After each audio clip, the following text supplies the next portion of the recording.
Absolute Evil Issue 1 is out. It's been out for about a week at the time of me recording this video, and so I wanted to give it some time for other people to read it, but in case you haven't already, Absolute Evil released the first real technical crossover of characters from all the Absolute books, primarily the antagonists, the villains of all the titles we have had thus far, and gives us more into the world building of this brand new DC universe, this Absolute universe, its ideologies, how this world works, as well as the history of quote-unquote heroes and the antagonists of this universe as well. Even teasing more about Darkseid and how this world's laws kind of work. And it is absolutely incredible, and then we kind of end this issue off basically with the formation of the Absolute Justice League, but it's not really how you think it goes. But before we jump into this, don't forget to like and subscribe and hit the notification bell for updates on future videos. It really helps and shows you guys enjoy what I make here on the channel and shows you want to see more. Absolute DC has been really great, and I can't wait to talk more of Absolute DC, so we got a lot looking forward and a bright future for this entire line of comics. So we'll just jump right into things. The issue actually opens up in 1951 with Hawkman, of all characters, in a private room with a bunch of random guys, most likely from the government, in this organization called the House of Un-American Activities Committee, and apparently they have wanted him,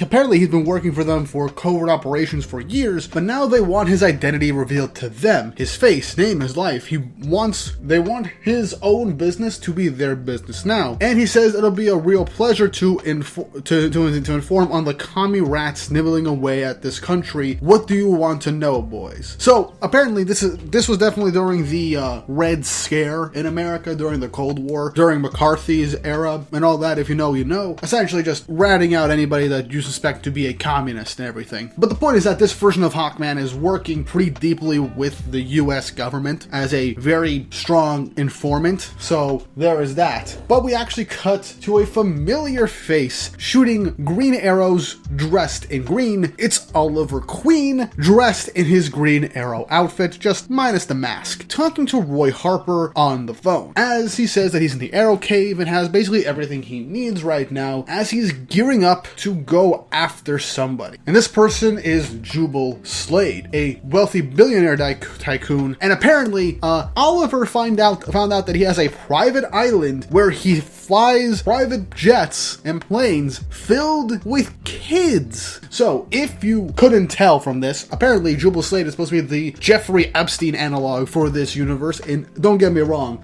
this would have been a really cool and fun thing to see Oliver Queen, the Green Arrow, someone who's known for helping out the little guy and the weak against, you know, more or less corrupt billionaire tycoons and all that stuff, and sometimes even the government and mercenaries and everything, to take on the Absolute Universe's version of Jeffrey Epstein. That would be just a very weird, but also an Oliver thing to do. But he is pissed because, like, he knows what Jubal Slade is doing. He knows the fucked up shit that he has done and is currently doing, and so he needs to stop it. He feels like he has to do something. Somebody does. As he says that it feels like there's some sort of moral poison in everybody, corroding everyone's sense of right and wrong. And so if he can't do this, who will? Saying that this was always the path that he was meant to lead. As we jump forward to Hector Hammond, who is on the phone with Jubal Slade. If you don't know, Hector Hammond is seemingly one of the antagonists for the Absolute Green Lantern comic, as he was highly invested in the Green Lantern and Evergreen, and seemingly managed to harvest the essence of the Black Hand that had previously possessed Hal Jordan in that run. But he's on the phone with Jubal Slade, talking about how, well, Oliver is having it in for him and wants to expose him and all that. But Hector is basically saying, look, he just feels like he wants to be morally righteous and all that stuff. Just give him a couple $100 million or $1 billion or something, and the whole problem will go away. You don't gotta worry about that. As Hector is heading to a private room, as he's being told he has to hand over his phone, as he's trying to say, look, my time is money, and I don't want you to treat me as anything else. We then see that he has to give his phone over because he is met with Veronica Cale, the national security advisor, and the person that called him meeting as we see Eleanor Thawne, the Joker in the Absol universe, the guy who would be the Absol Joker, and Vandal Savage, aka Ra's al Ghul, as they sit down. But after some back and forth between these characters, Veronica Cale begins to give a bit of a brief history lesson on basically vigilantism and quote-unquote heroes in the Absol universe. Starting out with somebody by the name of Wesley Dudes, who apparently was the Sandman of this universe, as he created a non-lethal knockout gas and used it to become a vigilante and fight crime. But one day his lab was raided, his research taken, and him found dead in his lab. And apparently that similar or the same substance he used, or the basis of it, was used to make weapons that helped them win the war at the time, which implies that the government killed this vigilante scientist in order to take his sleeping gas and use it for a chemical weapon. We then cut to Ted Grant in the 1940s of Gotham City, as he was a pro fighter who became a vigilante dressing up in a black cat costume, as he goes by the Black Cat. And yeah, in the main Marvel universe, he's a very important character, and he's a very strong MMA fighter with a lot of technical skills, and he's basically the person that helped train Batman for a time also, but also is Black Canary's teacher as well. And this is incredible because apparently in this universe he started out as a vigilante, same as always, until he stakes out a factory with a lot of health concerns as well as bribery going on. But after he finds this, apparently he stops being the Black Cat, hangs everything up, he comes into 50 grand and opens up a gym and trains a couple of champions and retires. And apparently it was revealed that there was a lot of workplace accidents in that from that time onward as it was going on, but that factory was also used to win the war. And so maybe it wasn't such a bad thing for Ted to take the money. There was also another person, Iron Monroe, a stuntman and a real freak of nature in terms of being pretty durable. He spoke out against the government and all that stuff, and his career was ruined, and thus he was kind of left out poor in a farm area, but his home was accidentally targeted for chemical testing, and so he died from deadly chemicals. These are just some examples of people in the past who were going up against the status quo, but were either dealt with or were bought out, as it seems that it might have gone into the betterment of the quote-unquote status quo if these people were taken out or bribed to stop. As we then cut to present day, the Gateway incident that happened in Gateway City with the appearance of the tetracide that was able to hypnotize a boatload of people to try and just jump into its mouth to basically, end themselves by becoming its food. But that was one of the second most dangerous thing, as Veronica mentions Wonder Woman showing up, saying how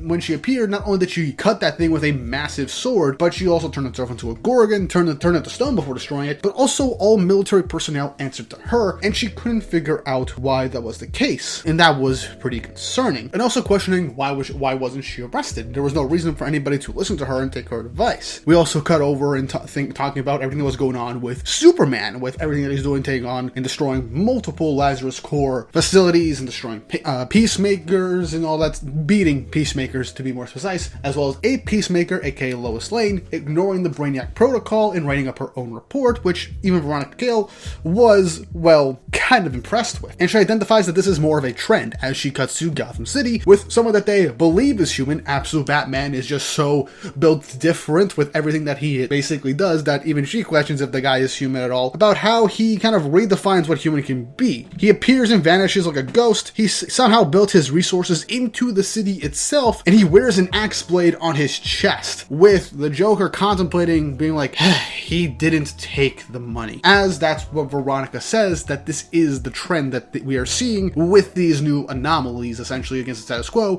and these quote-unquote heroes. Also, I just like that when we mentioned Batman for Absolute Batman, it's the Dark Knight Returns pose. That story is so influential that anyone will reference it any chance they get whenever they draw Batman whatsoever, and it is incredible. I have not read that book in so long, I need to reread it. But anyway, basically she begins to say that a lot of stuff has been happening after those events, like everything with Evergreen with the Green Lanterns, as we see Joe Mullen and Hal Jordan, apparently their identities are out in the public for people to know of what's going on. They're the only survivors of Evergreen, and they've been altered by that Green Lantern, as well as everything going on at Fort Fox with Project Olympus in Wally West and Monkey Grodd. As he was one of their assets, Project went bad, he became the Flash essentially, and so that has been a heel a thorn in Eleanor's side, as well as her thinking, but what other beings are out there? What forms do they take? And are they even corporeal? We can't even know, as we get a tease of John Jones and the absolute Martian Manhunter, which I love because literally they have no idea what's going on with John whatsoever. So this could imply that if they all work together to try and take out all the heroes, it'd be really fun if John Jones, the Martian Manhunter, was the deciding factor in saving everyone's asses. But the core of their problem is that the heroes like Superman, Batman, Wonder Woman, Flash, Green Lantern, and everything, they're starting something different. People are acting outside of status quo. Cops not shooting a man dressed as a bat, Wonder Woman saving people and inspiring others, Superman fighting against a massive multi-billion dollar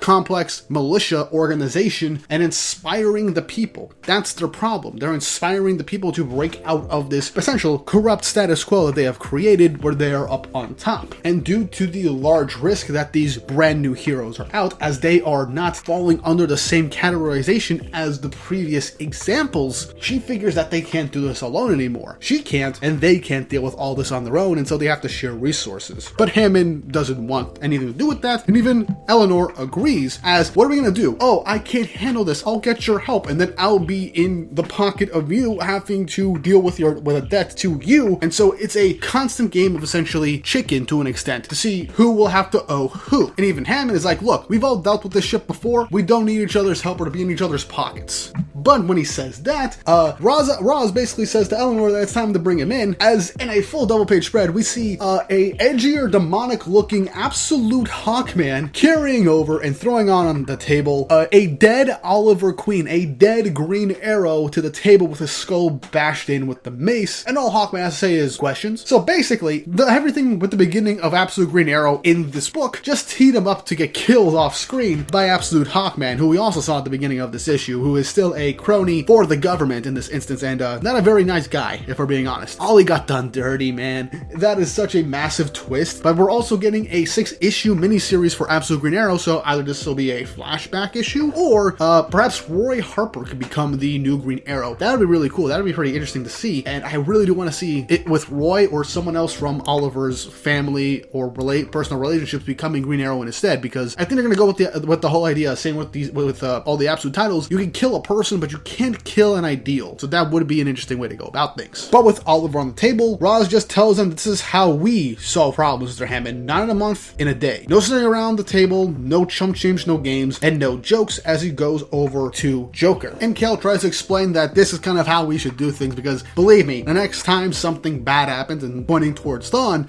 you are going to need help, and you're going to be wasting more millions of dollars anyway. We got to rely on resources. But Thawne says, yeah, I don't really agree on this. What are we, friends or something? Because I don't want to be in each other's pockets. But it's then the Joker comes in as he says, no, we're not friends. May I have the floor? And he also says that he's going to say something very confidential to his company and his own information, and says that nobody should say a word of this outside, as we see Brainiac is spying through the glasses of Ra's al Ghul, listening into this whole conversation. And so the Joker basically explains one of the fundamental laws of the universe, and that he found a key, or the main building block on it, that they call the Omega particle. And upon seeing it, he realized that the gravitational pull and this particle essentially know what good and evil are, what right and wrong is, and the gravitational pull that is forcing the universe to go a specific way against heroism, against this dark order that they have created, where, the rich get richer, the poor get poorer, injustices are just the normal, people are being treated as not human beings, all these evil people on top. I'm generalizing here, but again, massive speech, you should definitely read it yourself. But the core of it is that the Joker discovered that the building blocks of this universe, which is quite literally darkseid and darkseid energy, is using its gravitational pull essentially to dictate the course of this universe by slightly altering things to go in the direction of what it deems to be justice, essentially the justice of this universe, which is technically injustice and evil and all that. And so, with the existence of this, he basically goes on to say, it'd be a crime to go against this natural gravitational pull, keeping everything in its own quote-unquote moral place. justice. And this, literally from the panels we see, it basically seems like this information is kind of driving Joker kind of slightly insane, because he's also super sane in this instance as well, with this revelation, with how things are going, with how the fundamental laws of the universe are by design, and they can't fight it, but it is in their favor. And imagine being so twisted and so full of hate, so paralyzed by fear, to imagine thinking what this is, the just world fallacy, as just a fallacy. And that world is truly just. Also, as they're dragging the dead body of Oliver Queen out to dispose of the body, Joker basically says that the natural laws of this universe don't go towards doom. That's not the design of this universe. It goes towards justice. And so anyone that goes against this is injustice. And so God is on their side. How can they fail? And working together only guarantees their natural spot in this world. And to rebel the point further, he says, oh, we're not friends. Far from it. To succumb to that claim would basically make us in the wrong of the current moral order. But we can be allies. Here in this room, our watchtower, looking down from high above the herd, we can be in league. Between us, we can ensure the moral arc of the universe bends towards justice. And so a toast to an ordered world and to our Justice League, as we see what would have been the Hall of Justice with a single black star and a dark marble partings, as this ends the issue as absolute justice. But that's not where it fully ends with the creation of the Absolute Justice League. As we cut back to Brainiac talking with Mirror Master, Absolute Mirror Master, as he's the reason he's been able to get all this information by spying through the mirrors, the glass in Ra's al Ghul's glasses, in terms of figuring out what's going on. And he understands what the Joker is saying. He understands why they need to be in league. And not only that, but this group, this Justice League that they created, essentially balances everybody out and keeping each other in check. But this man, the man who doesn't joke, because again, we don't know his actual name.